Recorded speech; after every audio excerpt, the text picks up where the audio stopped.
What happens when Hollywood calm collides with daytime television fire? When a soft-spoken drawl walks straight into a storm of sharp questions, live cameras, and an audience that can sense blood in the water before the first word is even spoken. Before we dive in, right now, while your pulse is already rising, subscribe to Stage View, hit that like button, and drop a comment to tell us where you're watching from. You don't want to miss what unfolds next. The lights in the studio feel hotter than usual. Not physically. No, this heat is emotional, the kind that creeps under your skin when you know something is about to happen but you can't quite name it yet. The audience applauds on cue, a practiced rhythm, but there's an edge to it tonight. The kind of applause that sounds like anticipation, not celebration. He walks out with that familiar, easy stride. Relaxed shoulders. Half smile. The walk of a man who has spent decades being watched and judged and still somehow looks like he's in control. He tips his head slightly to the crowd, soaking in the energy without rushing it. The applause grows louder, then settles, then lingers in that awkward half-second of silence where everyone waits for the first word. Across the table, she sits upright, poised, focused, papers stacked neatly in front of her like armor. Her expression is polite, professional, but her eyes don't wander. They stay locked on him, measuring, calculating. She's not here for small talk. Not today. The host introductions roll by, cheerful voices doing what they always do, but something feels off. The smiles are just a little tighter. The laughter arrives a beat too late. Even the cameras seem hesitant, lingering on faces longer than usual, as if they sense the tension humming beneath the surface. He takes his seat, leans back slightly, crosses one ankle over the other. Comfortable. Or at least performing comfort. Inside, there's a flicker of awareness. He knows this show, knows its rhythm, knows how quickly a conversation can turn. Still, he's walked into harder rooms than this. Or so he thinks. She clears her throat. So, she begins, voice calm but precise. You've been doing a lot of talking lately about values, about leadership, about where the country is headed. A softball. On the surface. He nods, that familiar nod, the one fans recognize from interviews and award shows. The nod that says, I'm listening. I'm open. Yeah, he says, slow and thoughtful. I think it's important we talk about those things. Especially now. The audience murmurs softly. Agreement from some. Skepticism from others. She tilts her head just slightly. Important, yes. But also complicated. And when celebrities talk about leadership, people listen. Whether you intend that or not. There it is. The first tightening of the wire. He smiles again, but it doesn't quite reach his eyes this time. I don't take that lightly, he replies. I'm just sharing my perspective. My lived experience. She taps her pen once against the table. The sound is sharp in the quiet studio. Your lived experience, she repeats. As a wealthy, successful man with an enormous platform. The audience reacts, an audible intake of breath, a ripple of whispers. Someone in the back lets out a quiet, mm. He shifts in his chair. Not much. Just enough to signal he felt it. I don't deny my privilege, he says evenly. But I don't think that disqualifies me from speaking. Her eyes narrow, not angrily, but intently. No one said it disqualifies you. But it does mean your words carry weight. And weight can do damage. Now the silence is heavier. The kind that presses down on the chest. The camera cuts to him, close enough to catch the faint tightening of his jaw. Damage how? He asks. She doesn't answer immediately. She glances toward the audience, then back to him. When you suggest that people should slow down social change. When you talk about not rushing progress. Those words land very differently for people who don't have the luxury of waiting. A murmur of applause breaks out. Not overwhelming, but pointed. He exhales through his nose, a quiet breath. I'm not saying stop progress, he says. I'm saying let's be thoughtful. Let's listen to each other. And who gets listened to? She fires back. Her voice is still controlled, but there's heat now. Because historically, it hasn't been the most vulnerable. The audience shifts. Some nod. Some cross their arms. He leans forward for the first time. Elbows on knees. Hands clasped loosely, like he's trying to ground himself. I hear that, he says. I really do. But I think conversation gets shut down when we assume intent. Her pen stops moving.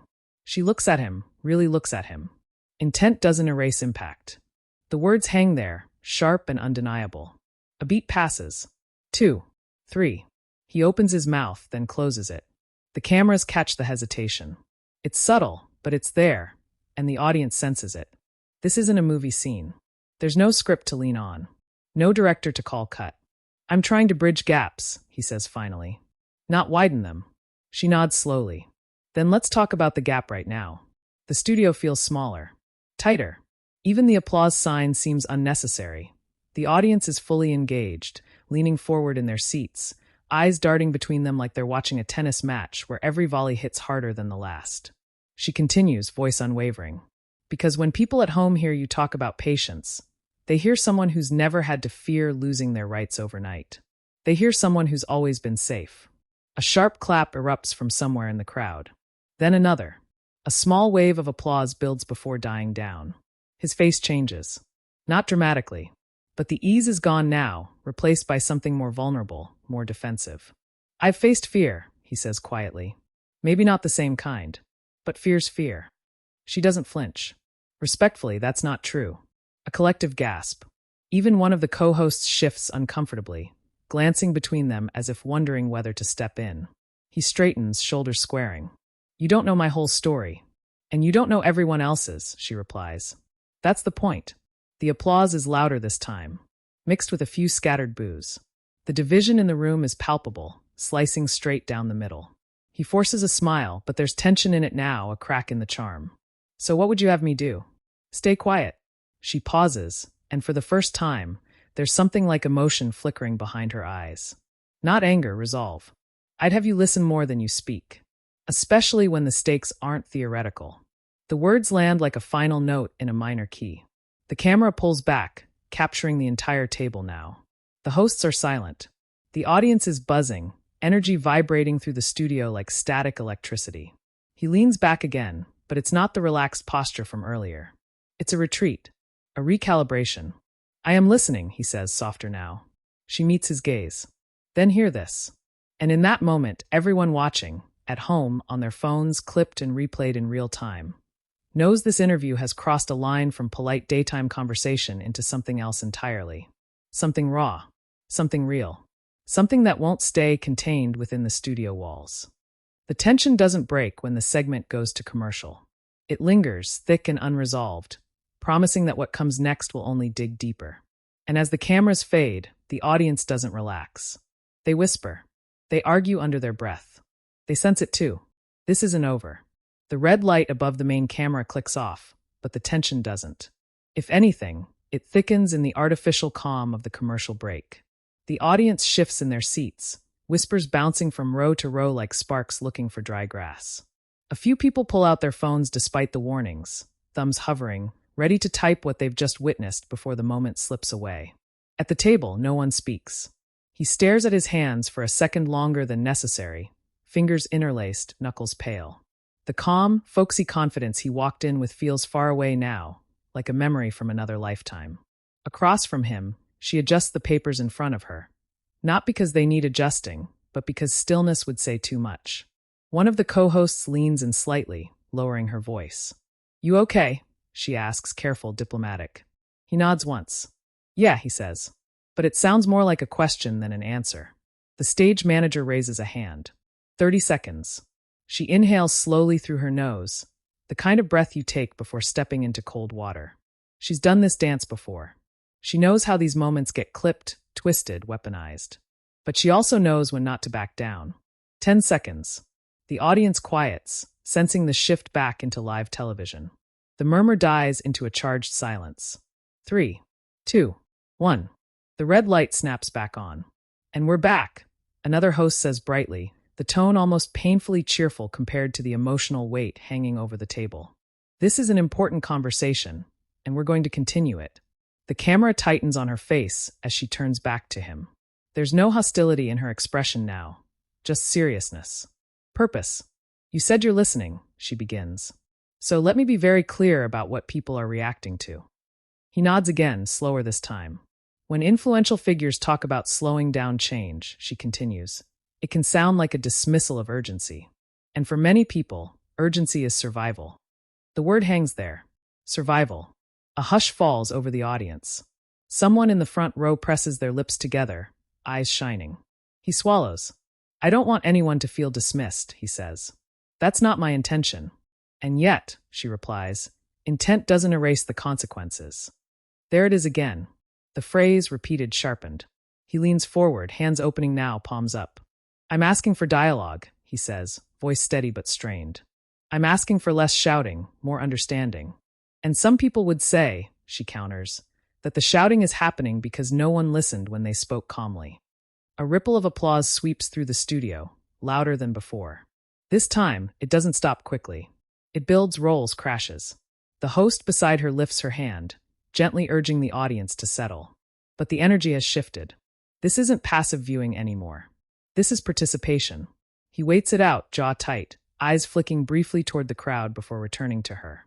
I hear the pain, he says. I do. But I worry that if we keep framing each other as enemies, we lose something. She tilts her head.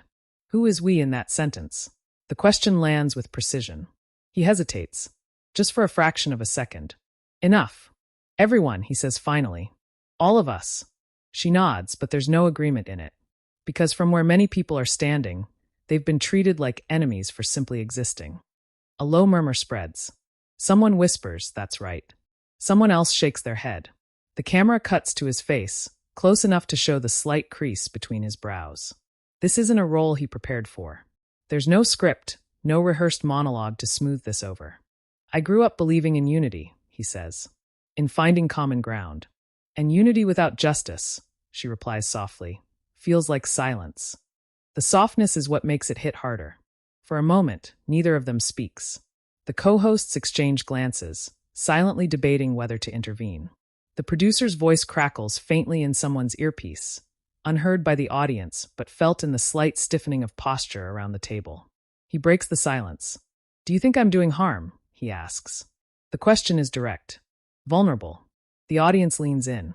She doesn't answer immediately. Her eyes flicker, considering, measuring not just the words, but the weight of them. I think, she says carefully, that when you speak, people listen. And with that comes responsibility to understand how your words land on people who don't share your safety. A woman in the audience nods vigorously, clapping once, twice. He exhales, longer this time. That's fair, he says. The words surprise even him. The tension doesn't dissipate, but it shifts. The audience senses it, a crack in the armor. Some soften. Others remain skeptical. But, he adds, and the room stiffens again, I don't believe the answer is for people like me to stop engaging. She raises an eyebrow. Engaging is different from centering yourself. A sharp, oh, ripples through the crowd. His lips press together. So what does engagement look like to you? Now it's her turn to lean forward. It looks like amplifying voices that aren't heard, she says. It looks like using your platform to ask questions instead of giving answers. The applause this time is immediate, loud, sustained. He waits, absorbing it. There's something shifting behind his eyes now. Not anger, not defensiveness. Something closer to discomfort. Growth, maybe. Or resistance. I can do better, he says slowly. I'm willing to learn. Somewhere in the audience, someone scoffs. Another person claps. She studies him. Learning requires humility. I have that, he says quickly. A few laughs break out, nervous but real. She smiles faintly for the first time, but it doesn't last. Then let me ask you something, she says. When people criticize your words, do you hear them as critics or as teachers? The question slices through the room. He opens his mouth, then stops. Closes it again. The cameras catch it all. The pause stretches. I think, he says at last, I'm still figuring that out. The honesty lands. The audience reaction is mixed but quieter now, more contemplative. One of the co-hosts finally steps in, voice gentle. This conversation is clearly striking a chord. And that's not a bad thing. She nods. It's not. He nods too. But the storm hasn't passed. It's just changed shape. As the segment winds down, the producer signals they're almost out of time. The host delivers a polite wrap-up, thanking him for being there, thanking her for her perspective. The words sound thin compared to what's just unfolded. The applause at the end is uneven. Some stand. Some stay seated, arms crossed. He rises from his chair, smoothing his jacket, offering polite smiles to the other hosts. When he turns to her, there's a brief pause. Thank you, he says quietly. She meets his eyes. Thank you for staying. It's not forgiveness. It's acknowledgement. As he walks off stage, the cameras cut away, but the audience doesn't stop buzzing. Conversations erupt instantly, voices overlapping, arguments forming before the exit music even fades. Backstage, he pauses in the hallway, leaning against the wall for a moment, eyes closed. Somewhere down the corridor, a producer speaks urgently into a phone. A publicist types furiously. On the other side of the set, she exhales, shoulders dropping as the adrenaline drains.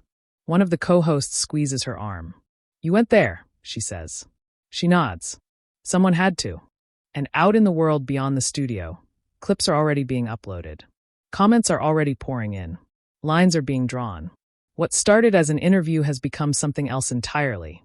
A moment people will replay, dissect, argue over long after the lights go down. And the echo of it is only getting louder. The hallway smells faintly of coffee and warm electronics. He walks through it slowly, the applause from the studio already feeling like it belonged to another version of himself.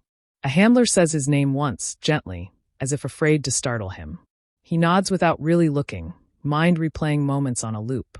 The pause before his answer, the way the audience reacted, the look in her eyes when she said survival. Survival. That word keeps echoing. In the green room, a muted television already shows a split screen of the show's logo and his face frozen mid-expression. The cheerin at the bottom scrolls fast, too fast to read completely, but certain words jump out anyway. Heated. Clash. Tense exchange. His publicist steps in, phone glued to her ear. She holds up a finger, 1 minute, and turns her back, voice low but urgent. He sinks onto the couch, elbows on his knees, staring at the floor like it might offer a different ending if he looks hard enough. Out on the set, she's still seated for a moment after the camera's cut. The studio lights dim slightly, but the energy doesn't fade. A few audience members lean toward her as they file out, whispering words of thanks, nodding emphatically. One woman presses her hand to her chest and mouths, "You said it." She nods back, a small, tight smile, already bracing herself for what comes next. Because she knows how this goes. She's been here before, moments that feel righteous and necessary in the room, then get torn apart online, reduced to seconds, stripped of context. She gathers her papers, hands steady, even as her heart pounds.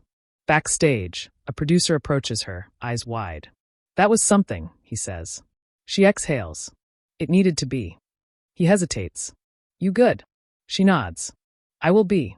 Across town, and across the internet, the moment detonates. The first clip hits social media less than 5 minutes after the segment ends. It's 17 seconds long. Her saying intent doesn't erase impact. His face, caught between surprise and restraint. The caption is already inflammatory, already choosing sides. Within minutes, it's everywhere. On phones in coffee shops. On TVs in gyms. On laptops in offices where productivity quietly dies as people gather around screens. Comment sections ignite. Some praise her for saying what others won't. Calling it brave. Necessary. Long overdue. Others accuse her of ambushing him. Of disrespect. Of turning a conversation into an attack. His name trends alongside hers, the pairing becoming shorthand for the entire argument.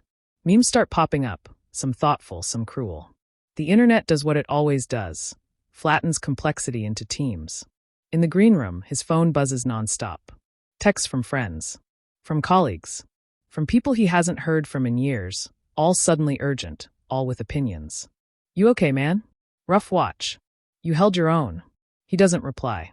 He scrolls instead, against his better judgment, thumb moving almost on autopilot. Praise stings. Criticism stings worse. But what unsettles him most are the stories.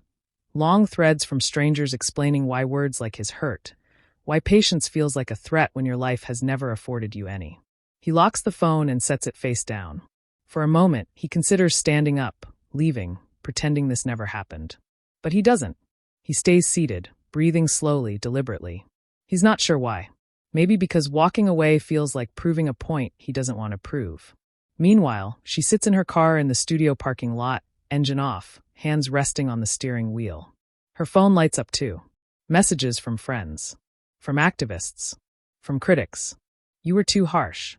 Thank you for speaking truth. Prepare yourself." She stares straight ahead, jaw set. She knew this was coming. The only thing she didn't know was how heavy it would feel in her chest afterward. On another channel, a panel debates the exchange within the hour. They talk over each other, voices rising, each convinced they're unpacking what really happened. None of them were in the room. None of them felt the silence when the words landed. Late afternoon turns into evening. He finally leaves the building through a side exit, baseball cap pulled low. A couple of people recognize him anyway. One shouts encouragement. Another just watches, expression unreadable. He nods politely and keeps walking, the world suddenly louder, sharper. At home, he pours a drink he doesn't really want and sits on the back porch as the sun dips low. The quiet is deceptive. Even here, the moment follows him, buzzing at the edges of his thoughts. He replays one question in particular. When people criticize your words, do you hear them as critics or as teachers? He hadn't had a clean answer. And that bothers him more than the criticism itself. Across the city, she kicks off her shoes and drops her bag by the door. The adrenaline finally drains, leaving exhaustion in its wake. She turns on the TV out of habit, then immediately turns it off when she sees her own face staring back at her from yet another replay. She pours a glass of water, downs it, then leans against the counter, eyes closed. Was I too hard? She wonders, just for a second. Then she shakes her head. No. Hard truths feel hard. That doesn't make them wrong. Her phone buzzes again. This time, it's a message from someone she respects deeply. Just a few words. You said what needed saying. She exhales. The next morning, the story has grown teeth. Headlines are sharper now. More definitive. Framing the exchange as a showdown. A clash. A reckoning. Opinion pieces flood in from every angle. Some dissect his body language, freeze-framing moments of hesitation. Others accuse her of moral grandstanding. Everyone claims authority. He wakes early, restless, unable to sleep past dawn. He makes coffee and stares out the window as notifications pile up. He doesn't open most of them. Instead, he sits at the kitchen table with a notebook. A real one, pen in hand. He hasn't done this in years. He writes a single sentence at the top of the page. What am I missing? He stares at it for a long time before adding anything else. She arrives at work later that morning to a different kind of buzz. Colleagues stop her in the hallway, some offering quiet support, others careful neutrality. A few avoid eye contact entirely. In a meeting, someone mentions the interview. Casually, like it's just another segment. She feels the weight of it anyway, pressing down, reminding her that moments like this don't stay moments. They become markers. At lunch, she scrolls through a thread written by a young woman describing how that exchange made her feel seen. How hearing someone challenge power on live television mattered. Her throat tightens. She sets the phone down, blinks hard. By afternoon, he releases a short statement. Carefully worded. Acknowledging the conversation. Expressing appreciation for dialogue. Saying he's listening. The response is immediate and polarized. Some call it thoughtful. Others call it hollow. Too little. Too vague. She reads it later, alone in her office. She doesn't scoff. She doesn't smile. She just reads it twice, slowly. Listening, she thinks. That's a start. But starts aren't endings. That night, a longer clip circulates. One that shows more context, more pauses, more nuance. Some minds soften. Others dig in deeper. The divide remains. He sits back on the porch again, phone in hand, thumb hovering over a blank message. For a fleeting moment, he considers reaching out directly. Saying something unscripted. Human. He doesn't. Not yet. She turns off her light and lies awake in the dark, replaying the moment one last time before sleep finally claims her. She knows this won't be the end of it. Not for him. Not for her. Not for anyone watching. Because something shifted in that studio. Not enough to change everything, but enough to make ignoring it impossible. And somewhere between outrage and reflection, between defense and discomfort, the real conversation is only just beginning. The days that follow don't slow down. They accelerate. By the second night, the exchange has escaped the boundaries of the show entirely. It's no longer that interview. It's a symbol now. A reference point. People argue about it without even watching it, citing clips, headlines, reactions to reactions. The moment has taken on a life of its own, mutating with every retelling. Morning shows replay it with somber music underneath. Late-night hosts joke about it, their laughter uneasy, knowing this one doesn't sit comfortably as a punchline. Podcasts pause mid-sentence to bring it up. Panels convene. Think pieces multiply like reflections in a shattered mirror. And somewhere inside all that noise, two real people wake up and try to live their lives. He feels it first when he steps outside and notices the looks linger longer than usual. Not hostile. Not friendly. Curious. Evaluative. As if strangers are silently asking him a question he hasn't answered yet. At a coffee shop, a barista hesitates before handing him his cup. I watched, she says quietly. Not accusing. Not praising. He nods. Yeah. She considers him for a second. It made me think. That's it. That's all she says. But it hits harder than any headline. He walks away holding that sentence like a fragile thing, unsure whether to be relieved or unsettled. She experiences it differently. Her inbox becomes a flood. Messages from people who felt validated, from people who felt attacked, from people who want more. More explanation. More confrontation. More certainty. Certainty is the one thing she doesn't feel. She sits in a makeup chair before another appearance, staring at her reflection as someone adjusts the lights. Her face looks the same, composed, controlled, but her eyes tell a different story. There's weight there now. Responsibility. The producer asks if she wants to address it again. She pauses. Only if it adds something, she says. Not just noise. Online, the audience fractures further. Some viewers who once adored him feel disappointed. Others defend him fiercely, insisting he was misunderstood. Her supporters grow louder too, rallying around her words, quoting them like scripture.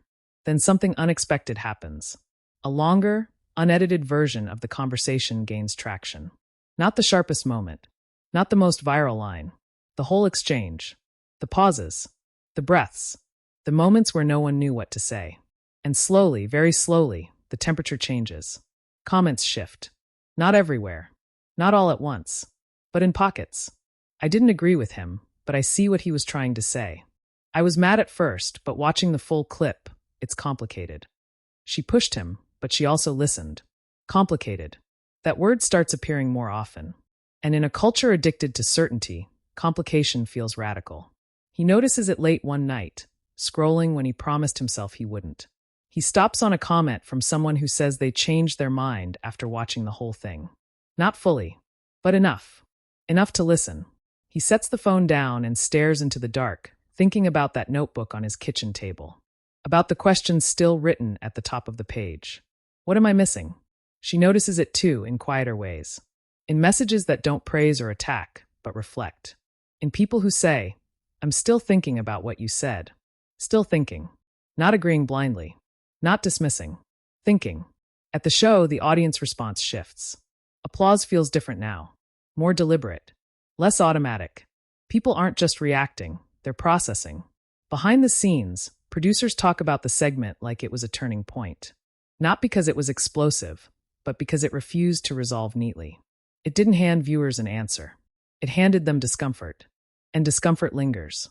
Weeks later, the clip resurfaces again. Not because it's trending, but because someone references it in a new debate. Then someone else. It becomes shorthand for a larger question. What do we owe each other when we speak? He eventually speaks again. Not on a stage. Not in an interview. In a smaller room, with fewer cameras, listening more than talking. No viral moment comes from it. And that feels right. She keeps pushing too. But differently now. More questions. Fewer declarations. Not softer, but sharper in a way that cuts toward understanding instead of applause. The audience, meanwhile, is changed. Not united. Not healed. But altered. People remember how it felt to watch two people disagree without walking away. To see discomfort play out in real time. To realize that no one won. And yet something mattered. Years from now, someone will bring it up again. Ask where you were when you saw it. Ask what you thought. And the answer won't be simple. That's the aftermath they don't show in clips.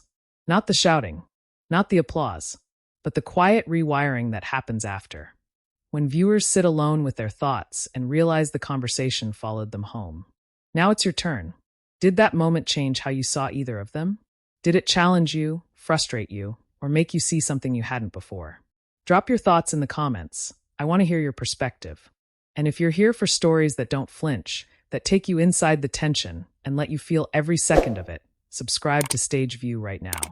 Like this video, share it with someone who loves a real conversation, and stay with us. Because the most powerful moments aren't always the loudest. Sometimes, they're the ones that don't let you look away.